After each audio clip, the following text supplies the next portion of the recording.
What's up, everybody? I'm David Hain. Welcome to episode 87 of the A to D from Addict to Disciple podcast. If you enjoy these podcasts, please share the link with your friends. I'd like to give a big shout out to our new listeners from Baku, Azerbaijan. That brings our total to 52 countries. If you'd like to support our work with the people caught in the snare of addiction, homelessness, or incarceration in any country around the world, please click on the support link in this episode's description. Your donation of any amount could change a life. When we come back, we'll get into this episode entitled, Boredom's More Dangerous Than Bullets.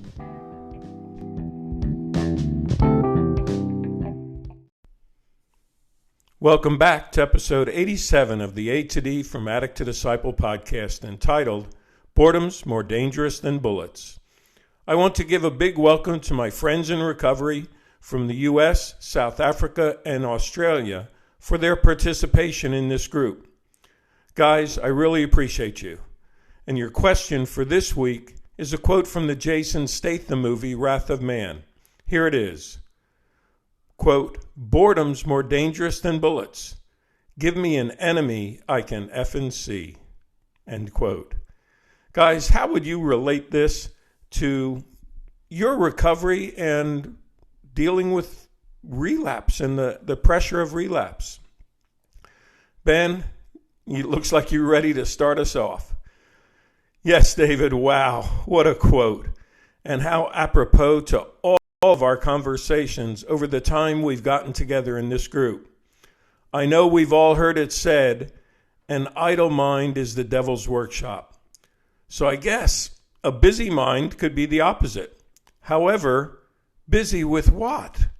I can speak from personal experience. When my mind was busy memorizing scripture, it seems like things just went smoother in my life. But there have definitely been big pockets of time throughout my life that boredom has given way to all kinds of destructive things in my heart, my mind, and eventually my actions. I love the part in the quote about, give me an enemy I can effing see. Ain't that the truth? Kind of ticks me off that I'm dealing with a coward for an enemy, and he oftentimes is getting the best of me. If I could see him, I think I would know how to fight a better fight. Sort of reminds me of the old acronym HALT. Hungry, angry, lonely, and tired. I think it's wise to have a checkup in our life as often as possible in these areas. I think accountability is so important. It keeps us fresh in the battle.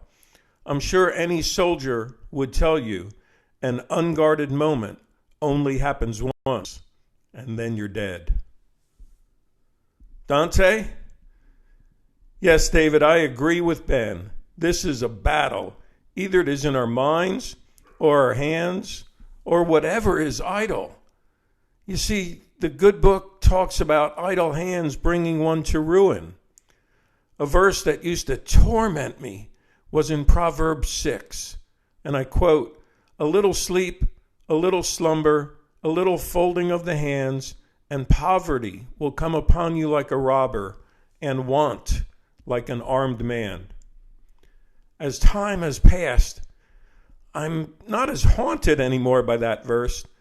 I think in part because my hands aren't idle anymore, and boredom does not really come upon me anymore. You see, David, boredom, I'll just call it lack of purpose, takes you to a place you just simply shouldn't go. When you're bored, you feel like you have no choice. You lean into the addiction. The enemy convinces your mind that it's the only place to go.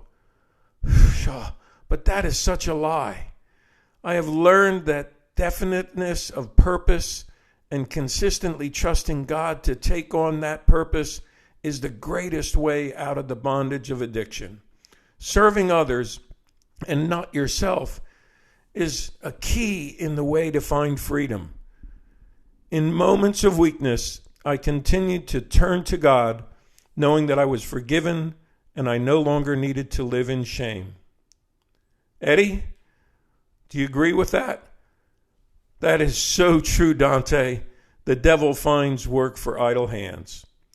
No truer words than when you are in recovery. People, places, and things. You suddenly encounter all these things as they trigger emotions of past events and situations. These triggers can create cravings for alcohol and other drugs, which may lead to relapse and continued addiction.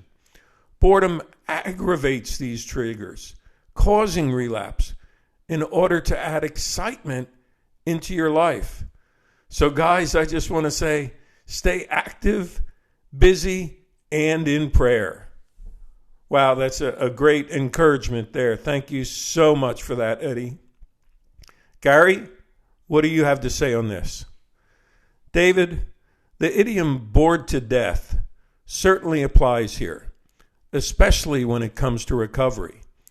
I will go as far as to say that boredom is the number one enemy of successful recovery. The void left by abstaining from substance abuse is very significant, and it basically permeates every aspect of your life and behavior. Keeping busy is what initiated my personal recovery efforts and sustained my recovery in two areas. Firstly, the act of keeping busy kept my mind from thinking about and thereby feeling my cravings. Secondly, keeping busy filled the void created by my abstinence. I agree, a bullet through the heart can bring about instant death, but at the same time, prolonged substance abuse causes a slow death and extended suffering. So yes, it can seem that a bullet is certainly more merciful. I subscribe to what the other guys were saying, that the devil makes work for idle hands. And for me personally, my faith in God is more than enough to fill the void that is left by abstaining from alcohol. Harry, what do you have to say? David, I agree. Boredom is very dangerous. If you're in the early stages of recovery, this is the most dangerous place to be in. Boredom always led me to relapse. Sitting idle and wishful thinking is a recipe for disaster. The devil knows how easy our minds are manipulated and will place every single ungodly thought in our mind, which always drives us back down that treacherous road. I learned the hard way that I cannot sit idle in the beginning of my recovery. This time around, I clutched on to support groups, church services, church counseling, Bible reading, or just sitting alone in my room and praying. I made sure I put up walls so that I would not be tempted or idle.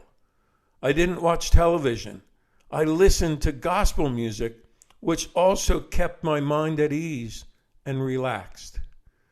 I lived alone, on my own for a year, and I had access to a car and money, so I never wanted to go home early with no plan of action for the evening.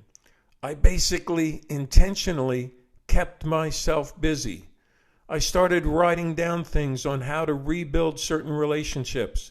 I wrote apologies to a lot of people and put focus into my line of work and used to do a lot of marketing at night.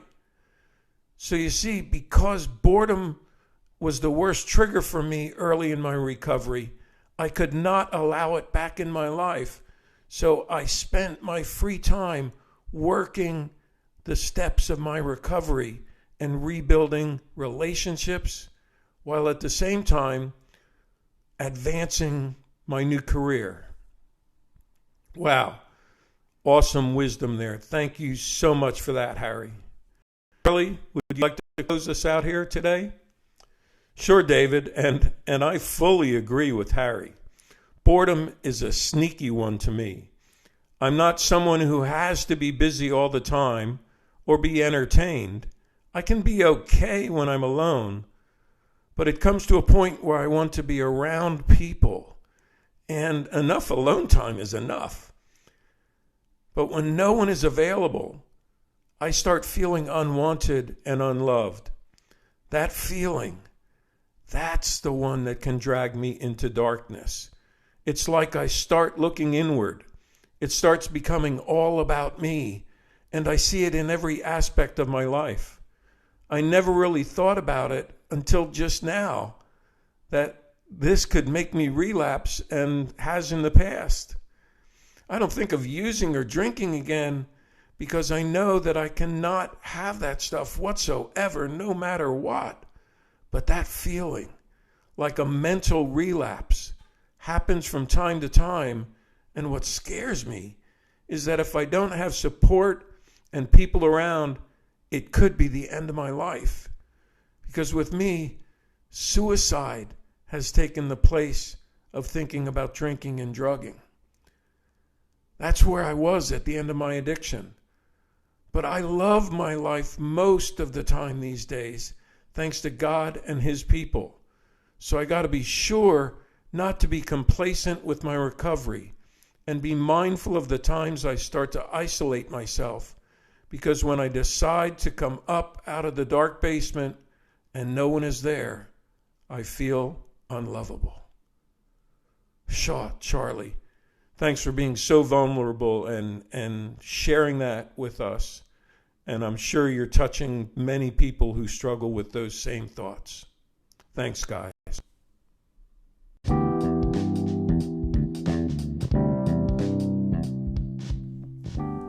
Thanks for listening to this episode of the A to D from Addict to Disciple podcast. I hope you enjoyed today's words from our group.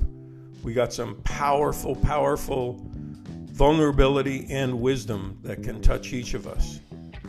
And I want to give a special shout out to my listeners around the world today.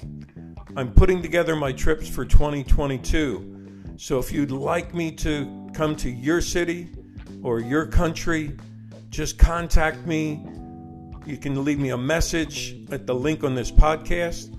Send me an email at davidfromatod@gmail.com. Go to my website, www.fromatod.org, and contact me there. Or DM me through Instagram. You can find me at David from A to D. Tune in next Monday for our next episode, and as always, stay safe and stay strong.